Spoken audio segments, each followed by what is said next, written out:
Kumusta sa inyong lahat? Ako si Dr. Renato Bagani at ngayon ay susuriin natin ang paksangang lihim ng malalim na pagtulog at mas kaunting pagising sa gabi sa tulong ng isang simpleng buto.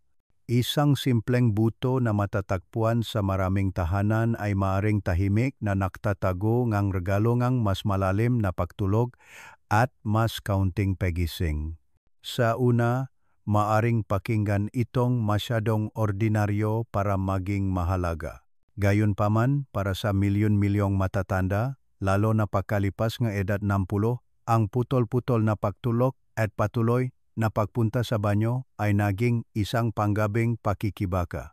Sa paglipas ng panahon, ang tahimik na pattern na ito ay hindi lamang nagnanakaw ng iyong enerhiya, kundi pati na rin ng iyong memorya, iyong kalooban, at maging ng kalusugan ng iyong puso. Ngayon ay ipapakita ko sa iyo kung paano ang isang mapagpakumbabang buto na ito, kapag ininom sa tamang paraan bago matulog, ay maaring pakalmahin ang pantok, suportahan ang iyong nervous system at pahintulutan ang iyong katawan na bumalik sa malalim na pagtulog na naalala pa nito. Hindi ito tungkol sa mamahaling suplemento o mapanganib na gamot. Ito ay tungkol sa paggamit ng isang likas na regalo na naging bahagi ng malutuin ng Pilipinas sa loob ng maraming henerasyon. Bago tayo magsimula, gusto kong marinig ang inyong masalobin. Saan kayo nanonood ng video na ito at anong oras kayo nanonood nito ngayon? Mangyaring mag-iwan ng komento sa ibaba dahil mahalaga ang inyong kwento at binabasa ko ang bawat isa. Kung makakita kayo ng alaga dito, mangyaring pindutin ang like at subscribe upang hindi kayo makaligtaan ng isa pang simpleng tip na sinusuportahan ng agham para sa mas malusog na pamumuhay pagkalipas ng 60. Dahil minsan ang sagot sa magabing walang pahinga ay hindi malayo, maaring naghihintay na ito sa inyong kusina. Bakit gumigising ang matatanda sa gabi? Habang tumatanda tayo sa ating mga 60s at 70s, marami sa atin ang nagsisimulang mapansin ang isang tahimik ngunit nakakabahala na pagbabago sa ating mga gabi. Ang dating mahabang tuloy-tuloy na pagtulog ay dahan-dahang nagiging walang pahinga na oras na may 2 o 3 pagising na madalas ay nagpapadala sa atin patungo sa banyo. Nagbibigay sa atin ang agam na malinaw na paliwanag at nagsisimula ito sa isang hormone na tinatawag na vasopressin. Kapag bata pa tayo, tinutulungan ngang hormone na ito ang ating mga kidney na pabagalin ang produksyon ngang ihi habang tayo ay nagpapahinga na nagpapahintulot sa pantok na manatiling kalmado hanggang umaga. Ngunit pagkalipas ngang 10, bumababa ang antas ngang vasopressin. Kung walang sapat nito, ang mga kidney ay patuloy na nagsasala at nagtutulak ngang likido sa pantok kahit sa gabi. Para sa maraming matatanda, ang nakatagong pagbabagong ito ang nagpapaliwanag kung bakit mas nagiging magaang ang pagtulog, kung bakit mas madalas ang pag-ihi, at kung bakit mabigat ang pakiramong sa umaga sa halip na sariwa. Kasama nga hormonal na pagbabagong ito, ang pantok mismo ay nagiging mas sensitibo sa edad. Sa ating makabataan, ito ay komportableng makapagtaglay 12 hanggang 16 ounces, naghihintay ng matiyaga bago magpadalang signal. Ngunit pagkalipas ng 60, maaari itong magsimulang magpadala ng alarma kapag kalahati lamang ng baso ang nakolekta. Isipin na nagigising hindi dahil sa tunay na kapunuan, kundi dahil sa isang nervous system na ngayon ay masyadong mabilis mag-react. Para sa mga senior sa Maynila o Cebu, pareho ang kwento. Nakahiga ka sa kama, kalahati lang ang puno ng pantok, ngunit iginiit ng utak na ito ay apurahan. Ang patuloy na pagkaantala na ito ay nagdudulot hindi lamang ng pagkapagod kundi pati na rin ng pagkabalisa dahil ang bawat gabi ay nagiging hindi mahuhulaan at ang kumpiyansa sa sariling katawan ay nagsisimulang lumipas. Maaring lalong mahirapan ang mama pagpipilian sa pamumuhay na pamahalaan ang natural na pagbabagong ito. Ang pagkain ng hapunan ng gabi, lalo na ang mabibigat o maalat na pagkain, ay nagtutula sa digestive system sa labis na pagtatrabaho kapag dapat itong nagpapahinga. Ang pag-inom ng malaking damingang tubig pagkalipas ang 7 gabi ay maaring maging malusog, ngunit ito ay nagtatakdang yukto para sa maraming pagpunta sa banyo habang ang katawan ay gustong matulog ng malalim. Maging ang maliliit na gawi tulad ng pagigop ng mainit na gatas na masyadong malapit sa oras ng pagtulog ay nagdaragda ng likido na hindi na kayang iproseso ng tumatandang mga kidney sa tamang bilis. At pagkatapos ay mayroong mabuting hangarin na gawing ang pagpunta sa banyo just in case bago humiga. Sa paglipas ng panahon, ito ay naktuturo sa pantoh na maramdaman ang kapunuan ng mas maaga at mas maaga hanggang ang maling signal ay maging bagong normal. Ang magandang balita ay habang totoo ang mga pagbabagong ito, hindi sila lampas sa ating kontrol. Ang senyor sa Mindanao na nagbago ngang kanilang pag-inom ng tubig ng mas maaga sa araw ay nagulat ng mas kalmado na mga gabi sa loob ng 1 linggo. Ang matatanda sa Luzon na naglipat ng hapunan ng 1 oras ng mas maaga ay nalaman na parehong bumuti ang panunaw at pagtulog at ang mga natutong magtiwala sa kanilang panto sa halip na pilitin ang hindi kinakailangang pagpunta ay nakaramdam ngang ginhawa hindi lamang sa kanilang katawan kundi pati na rin sa kanilang isip. Kaya kung nabubuhay ka na may putol-putol na gabi, tandaan ang katotohanan ito.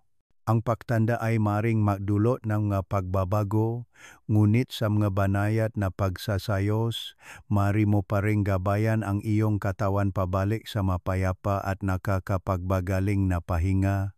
Ang bawat maliit na hakbang ay isang paalala na ang iyong magabi ay hindi nawala at ang iyong umaga ay maaari pa ring magsimula ng may liwanag. Ang milagrong buto, ipinapakilala ang pangunahing karakter. Sa loob ng maraming henerasyon, ang maliliit na buto ay madalas na nagtataglay ng tahimik na karunungan sa mga kusina sa Pilipinas. Sa mga ito, ang buto ng kalabasa ay may espesyal na kwento. Sa mga probinsya, inihaw nga magsasaka ang maito hindi lamang para sa isang malutong na merienda pagkatapos ngang mahabang araw sa bukid, kundi dahil kilala rin silang nagpapakalma ng mga nerbiyos. Sa mga tahanan nga lolo at lola, nagtatago silang mangarapon ng butong kalabasa sa kanilang mga kabinet. Nginungiya ang ilan na may kaunting asukal o inihahalo sa mga matatamis na pinaniniwala ang nagpapaginhawa sa panunaw at nagpapagaan sa katawan bago matulog. Ang maliliit na buto na ito, ginto at mapagpakumbaba, ay nagtataglay ngang paniniwala na ang kalikasan ay nagbibigay ngang ginhawa para sa mga gabing walang pahinga. Ngayon nahabol ng agam ang tradisyon na nagpapakita na ang mabutong kalabasa ay higit pa sa isang pampalipas oras na merienda. Naktataglay sila ng mga sustansya na makakatulong sa mga matatanda na matuklasang muli ang balanse sa kanilang pagtulog at mabawasan ang patuloy na pagkaantala sa banyo na labis na bumibigat sa pang-araw-araw na buhay. Kung titingnan ang kanilang nutrisyon, maaring mukhang simple ang magabutong kalabasa, ngunit malalim ang kanilang kayamanan. Sila ay isang malakas na pinagmumulan ng magnesium na sumusuporta sa pagre-relax ng kalamnan, nagpapakalma sa mga balisang binti at nagtataguyod ng mas matatak na siklong pagtulog. Maraming matatanda ang hindi sinasadyang nahihirap mula sa mababang magnesium na maaring mag-iwan sa katawan na tensyonado at ang pantok ay mas reaktibo. Ang buto na ito ay mataas din sa vitamina E, isang antioxidant na nagpoprotekta sa urinary tract mula sa mababang antas ng pamamaga at sumusuporta sa sirkulasyon. Ang zinc, na naroroon sa makabuluhang dami, ay gumaganap ngang isang papel sa regulasyon ng hormone at lakas ng immune system na tumutulong na patatagin ang maritmo sa gabi. Ang tryptophan, isang amino acid sa mga butong kalabasa, ay nag-ambag sa produksyon ng serotonin at melatonin dalawang pangunahing tagapahatid para sa mapayapang pagtulog. At ang kanilang natural na fiber ay nagpapagaan ng panunaw, binabawasan ang presyon sa pantok sa gabi.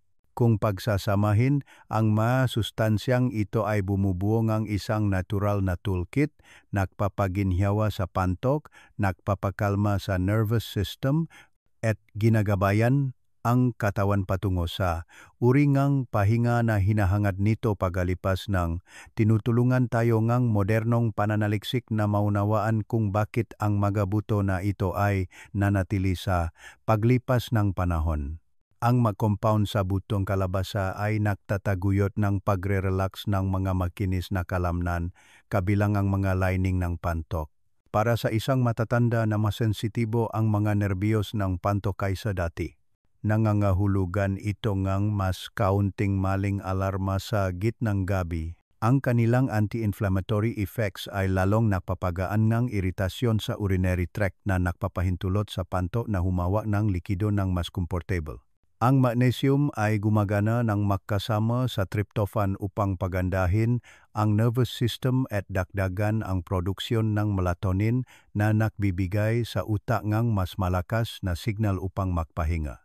Ang resulta ay simple ngunit malalim, mas kaunting pagmamadali, mas kaunting pagising, at mas malalim, mas nakakapagpapanumbalik na pagtulog. Para sa isang taong sanay na gumigising ng 2 o 3 beses bawat gabi, ang pagbabagong ito ay maaring maramdaman na parang muling nakuha ang nawawalang kapayapaan. Isipin ang 2 buhay na nahawakan ng simpleng buto na ito. Sa Iloilo, ang 70 taong gulang na si Helen ay napapagod tuwing umaga pagkatapos gumising ng 3 beses gabi-gabi. Sinubukan niyang uminom ng mas kaunting tubig, ngunit patuloy ang problema. Matapos magdagdag ng maliit na dakot ng unsalted na butong kalabasa sa kanyang panggabing routine, napansin niya sa loob kang 2 linggo na 1 beses lamang siya gumising at di kalaunan ay nakatulog siyang 6 na oras ng walang pagkaantala. Sa Batangas, ang 66 taong gulang na si Ragavan ay sanay na humihigop ngang matapang na kape ng gabi, na pinaniniwalaang pinapanatili nitong magaan ang kanyang panunaw, ngunit ito ay nagpapapunta sa kanya sa banyo. Nang palitan niya ang gawi na iyon ng 1 kutsara ng buto ng kalabasa pagkatapos ng hapunan, iba ang naging resulta. Kumalma ang kanyang pantok at nagsimula siyang sumama sa kanyang mga kapitbahay para sa mga paglalakad sa umaga na may enerhiya na hindi niya naramdaman sa loob ng maraming taon. Ang makwentong ito ay nagpapaalala sa atin na ang katawan, kahit sa edad, ay tumutugon pa rin ng may pasasalamat kapag inaalagaan ng banayad. Ang 1 buto na kasing karaniwan kalabasa na kinuha ng may intensyon ay maaring maging isang likas na katuwang.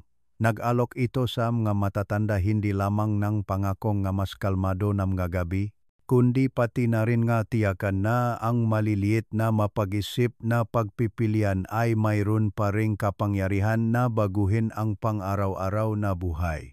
Ang agham ng pagtulog at kalusugan. Pagalipas ng 60, ang malalim na pagtulog ay higit pa sa isang sandali ngang pahinga. Para sa mga matatanda, ito ang nagiging pundasyon ngang pagaling at pagiging matatag.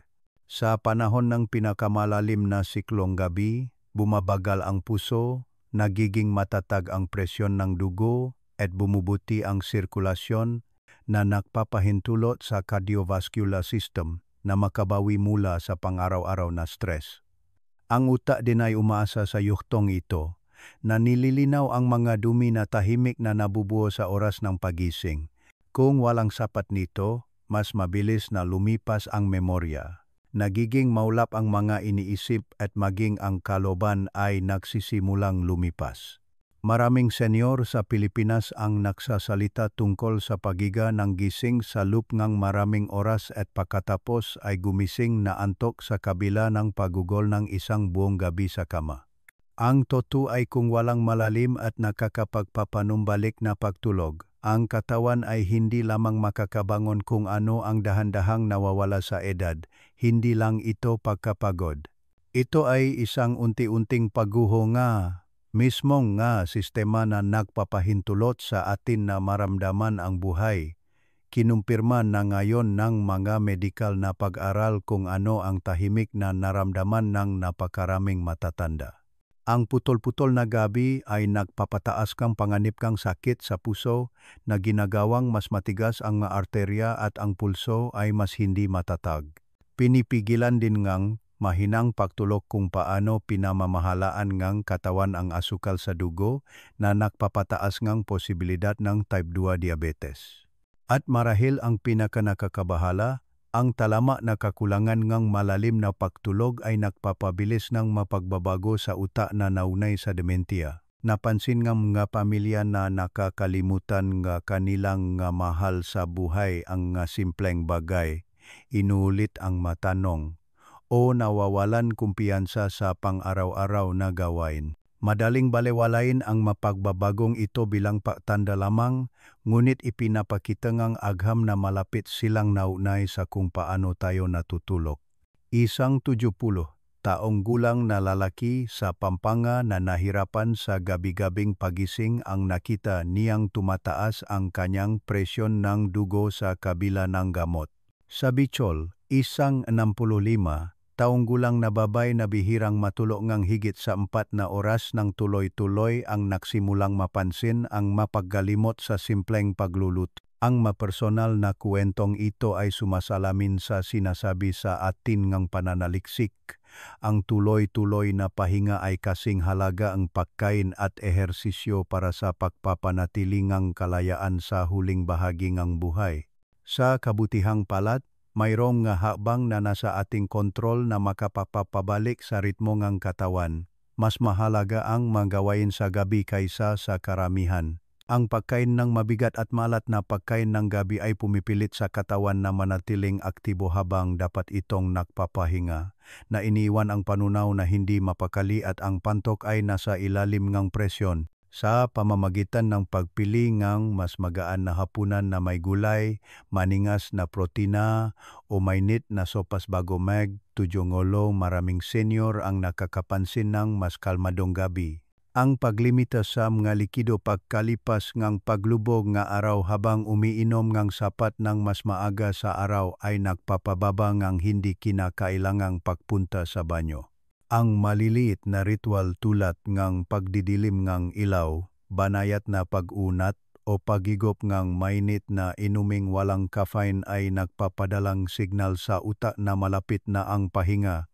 Mahalaga rin ang nutrisyon. Ang mapagaying mayaman sa magnesium, tryptophan o natural na antioksidan ay makakatulong sa pagre-relax ng mga kalamnan, paggawa ng melatonin at pagpapaginhawa sa pamamaga. Halimbawa, ang isang dakot ng butong kalabasa sa Davao o isang mangkok ng munggo ay maaaring higit pa sa pagbusok.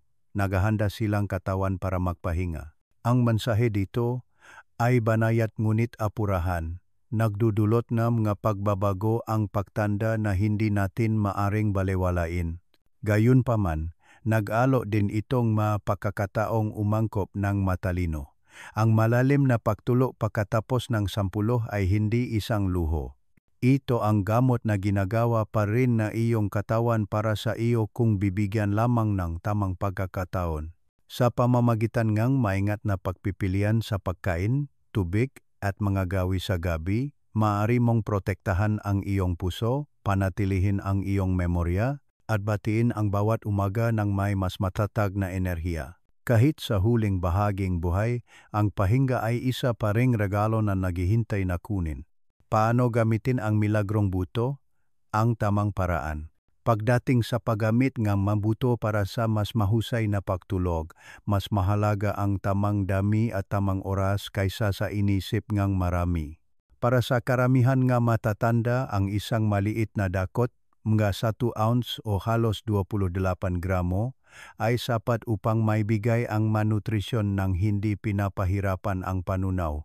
Ang pagkain ng ganitong serving 1 oras bago matulog ay nagbibigay ng oras sa katawan upang maabsorb ang magnesium, zinc at tryptophan habang pinapahintulutan pa ring huminahon ang tiyan. Ang mga senior sa Quezon City na nagdagdang 1 kutsara ng buto pagkatapos ng hapunan ay madalas na nakatulog ng mas maayos habang ang mga matatanda sa Zamboanga ay nakapansin ng mas kaunting pagkaantala sa gabi. Ang gawaing ito ay hindi tungkol sa pagkain ng mas marami kundi tungkol sa matalinong pagkain na pinahihintulutan ang katawan na makakuha ng sapat lamang upang gumana ng tahimik habang ikaw ay nagpapahinga. Ang mabuto na ito ay maaari ding gumana ng mas mahusay kapag ipinares sa simple at nakakapaginhawang pagkain. Isang tasangang mainit na gatas na mayaman sa calcium at tryptophan ay nagpapalakas sa epekto ng pagpapakalma, lalo na kapag iniinom bago matulog. Ang 1 kutsarita ng pulot ay nakdarakdak ng natural na tamis at sumusuporta sa matatak na antas ng asukal sa dugo sa buong gabi na nakatulong na maiwasan ang walang pahinga na pagising. Para sa mga mas gusto nga mas magaan na gawain, ang pagpapares ng mga buto sa isang banayad na herbal tea tulad ng chamomile o pandan tea ay maring magbigay ng nakakapagpakalmang ritual. Madalas na hinahalo ang mga senior sa Laguna ang dinuro na buto sa mainit na lugaw sa gabi habang marami sa Ilocos ang hinahalo ang maito sa isang maliit na mangkok pinahalong saging at gata ng walang mabigat na asukal. Ang banayad na kombinasyong ito ay hindi lamang nagpapakain sa katawan. Nagpapadala silang malinaw na mensaheng kaginhawaan sa isip na lumilihang pakiramdam ng kaligtasan na nagpapalalim at nagpapabuti sa pagtulog. Gayunpaman, mahalaga na iwasan ang mga karaniwang pagkakamali na tahimik na maaring magpawalang bisa sa mabenepisyo. Ang pagkain ng masyadong maraming buto nang sabay-sabay ay maring makapigil sa digestive system na magdulot ng pamamaga o discomfort na gumigising sa iyo sa gabi. Ang paghahalo nga mabuto sa napakalat o maalat na pagkain tulad ng bagong o maalat na adobo ay maring makairita sa pantok at magdulot ng hindi kinakailangang pagpunta sa banyo. Maging sa Metro Manila, ang pagpapares ng mga buto sa maalat na chicharon o processed snacks ng gabi ay madalas na nagpaparamdam sa mga senior ng uhaw na nagpipilit sa kanila na uminom ng mas maraming tubig kapag ang kanilang nga katawan ay dapat na naghahanda para magpahinga. Ang isa pang pagkakamali ay ang pag-aakalang makakatulong ang pagnuya ng buto kaagad bago humiga.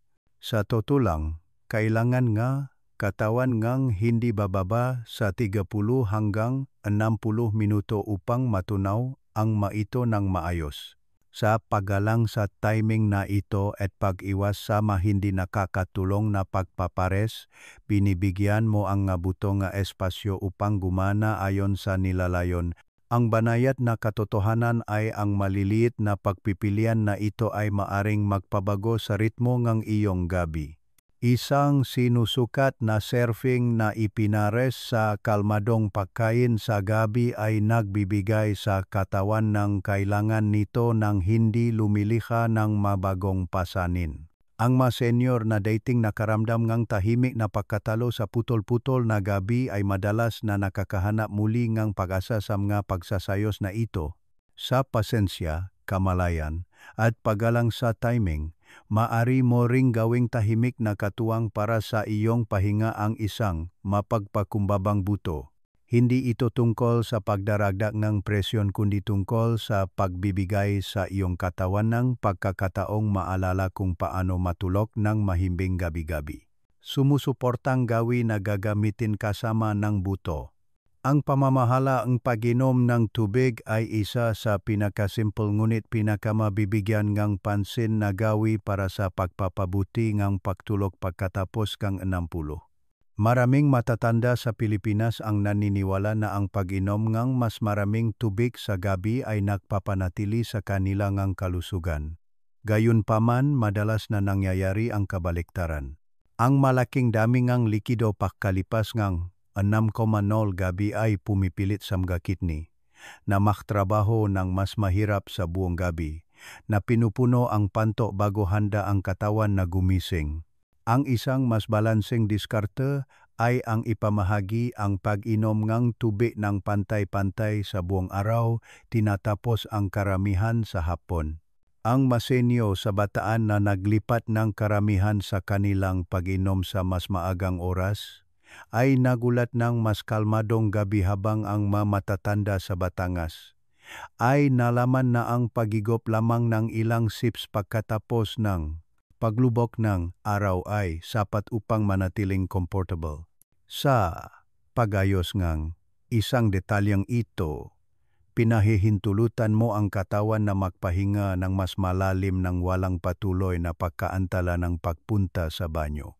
Maari ding magdulot ng nakakagulat na pagkakaiba ang banayad na paggalaw sa umaga at hapon. Habang tumatanda tayo, bumabagal ang sirkulasyon at ang likido ay may tendensiyang magpuno sa mga binti, bukong-bukong at madalas na hindi napapansin hanggang sa oras ng pagtulog. Kapag sa wakas ay humiga ka, ang nakulong na likido na ito ay bumabalik sa daluyan ng dugo at nagpapataas ng produksyon ng ihi sa oras na gusto mong matulog. Ang light exercise tulad ng mablas minutong lakad pagkatapos ng almusal o simpleng pag-unat habang nakaupo sa isang silya ay nakakatulong na ilabas ang likidong iyon ng mas maaga.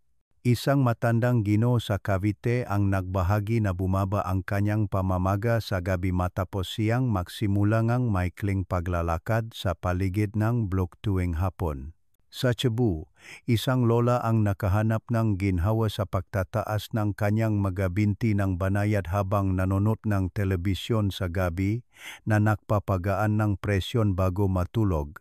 Ang maliliit na gawain na ito ay hindi lamang sumusuporta sa pantog, kundi nagpapalakas din kumpiyansa na nagpapaalala sa mga matatanda na mayroon pa rin silang kontrol sa kanilang mga katawan. Ang posisyon na iyong tinutulugan at ang kaginhawaan ng iyong kapaligiran sa silid-tulugan ay pantay na makapangyarihan sa pahubog ng pahinga. Maraming matatanda ang humihiga ng flat sa kanilang likod na may mabibigat na unan o makapal na kumot na naniniwala na ang init ay katumbas ng kaligtasan. Gayunpaman, maaari itong magpataas ng presyon ng tiyan, magpalala sa pantok, at magdulot ng hindi kinakailangang pagising. Ang mas mahusay na diskarte ay ang matulog sa kaliwang bahagi na may malambot na unan sa pagitan nga tuhod na nagpapagaan ng presyon sa pantok at nagpapabuti ng sirkulasyon. Ang pagpapanatiling silid-tulugan na malamig at mahangin ay lalo pang nakakaiwas sa labis na pag-init, isang karaniwang dahilan ng pagpapawis at pagkauhaw sa gabi. Sa Manila, isang 70 taong gulang na babae ang nakatuklas na mas mapayapa siyang natutulo nang lumipat siya mula sa flannel pajamas patungo sa magaan na cotton. Sa Iloilo, isang matandang mag-asawa ang nagsimulang matulog na may maliit na fan at mas manipis na kumot. At sa loob ng isang linggo, pareho silang nakaramdam ng mas maraming pahinga. Ang paglikha ang banayad na kapaligiran na ito ay hindi indulhensiya. Ito ay pagbibigay sa iyong katawan ng mga kondisyon na kailangan nito upang gumaling. Kung pagsasamahin, ang mga gawin na ito ay bumubuo ng isang sumusuportang bilog sa paligid ng buto mismo. Ang pamamahalaang tubig sa araw, ang banayad na paggalaw upang ilabas ang nakulong na likido at ang pagpapahinga sa tamang kapaligiran ay lumilikha ang pundasyon para sa tagumpay. Para sa mga matatanda na nakaramdam ng tahimik na pagkatalo sa putol-putol na gabi, ang mga hakbang na ito ay nagbibigay ng pag-asa. Pinatutunayan nila na ang pagtanda ay hindi nangangahulugang pagsuko sa discomfort. Sa kamalayan at pag-alaga, ang iyong nga gabi ay muling magdadala ng pahinga at ang iyong nga umaga ay maari pa ring magsimula ng may lakas at liwanag, mga karaniwang hindi pagkakaunawaan tungkol sa pag-ihi sa gabi. Isa sa pinakamalaganap na paniniwala sa mga matatanda ay ang pag-ihi sa gabi ay bahagi lamang ng pagtanda, isang bagay na dapat tanggapin. Maraming senior sa Pilipinas ang tahimik na nagtitiis ng mga gabing walang pahinga na sinasabi sa kanilang sarili na ito ang nangyayari pagkatapos ng 60. Gayunpaman, mas may pag-asa ang katotohanan. Habang nadudulot en natural na pagbabago sa hormones at sensitivity ng pantok ang edad, hindi ibig sabihin nito na hindi maiwasan ang putol-putol na pagtulo. Ang pagsasayo sa pamumuhay mula sa pamamahala ng likido sa gabi hanggang sa pagpili ng pagkaing sumusuporta ay maaring magdulot ng tunay na pagkakaiba. Madalas na pinapaalalahanan ng doktor ang mga pasyente na ang madalas na pagising ay hindi automatikong hatol ng katandaan, kundi isang senyales na maaring ayusin ang magawi. Isang 72 taong gulang sa Cebu ang dating nag-isip na 3 pagpunta sa banyo gabi-gabi ang kanyang kapalaran. Ngunit matapos baguhin ang kanyang pag-inom ng tubig ng mas maaga sa araw, natulo siyang halos 6 na oras nang walang tigil. Malinaw ang mensahe. Maaring impluensyahan ng edad ang pagtulog, ngunit hindi nito ididikta ang kabuuang resulta. Ang isa pangkaraniwang hindi pagkakaunawaan ay ang pag-ihi sa gabi ay nangyayari lamang sa mga lalaki dahil sa mga problema sa prostate. Bagamat maring gumanap kang papel ang prostate, nahaharap din ang mga babae sa parehong hamon, lalo na pagkatapos kang menopause. Sa katunayan, maraming matatandang babae sa Pilipinas ang tahimik na nagdurusa, madalas na nakaramdam ng pagkakawalang halaga dahil ang fokus ay lubos na nakatuon sa kalusugan ng kalalakihan. Ang sensitivity pantok, mga pagbabago sa hormones tulad ng estrogen, at mas mahihinang pelvic muscles ay nag-ambag, lahat sa parehong siklong putol-putol na pagtulog.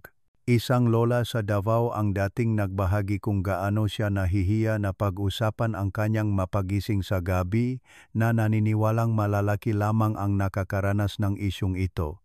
Nang ipaliwanag ng kanyang doktor na karaniwan din ito para sa mga babae, nakaramdam siyang ginhawa na malaman na hindi siya nag-isa. Ang pakilala na parehong lalaki at babae ay maaring makaranas ng kondisyong ito ay nagpapahintulot sa mapamilya na humingi ng mas mahusay na suporta at solusyon sa halip na dalhin ang pasanin ng tahimik.